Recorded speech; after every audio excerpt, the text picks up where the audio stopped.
Hi everybody, I just wanted to say hi, and I'm gonna make a really good chicken recipe today. It's called chicken Florentine, and I think you'll all like it really a lot. I hope it turns out really good. So here's the ingredients that you need for it.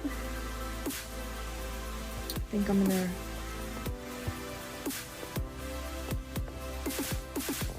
show you like this. So this is what it looks like. I'm taking my corning Tupperware, bakingware rather.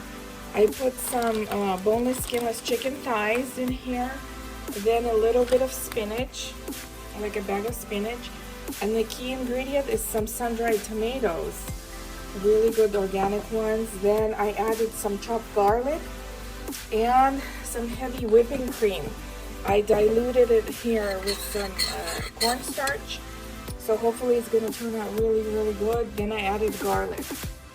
And then we're going to cover this whole contraption and put it in the oven for 350 degrees or 375 for like an hour. It should come out really good. Then I'm going to set it over pasta.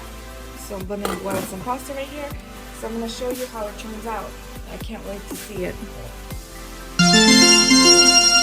Okay guys, so this is what we have here. We have this really wonderful Florentine that came out. See the chicken, the creaminess, the spinach, the tomato. It smells amazing. It smells like a really nice garlicky, delicious meal. See, and it's gonna thicken up a little bit. I'm gonna add it to the spaghetti, lay it over the spaghetti. It'll be just perfect and beautiful and delicious. Bon appetit!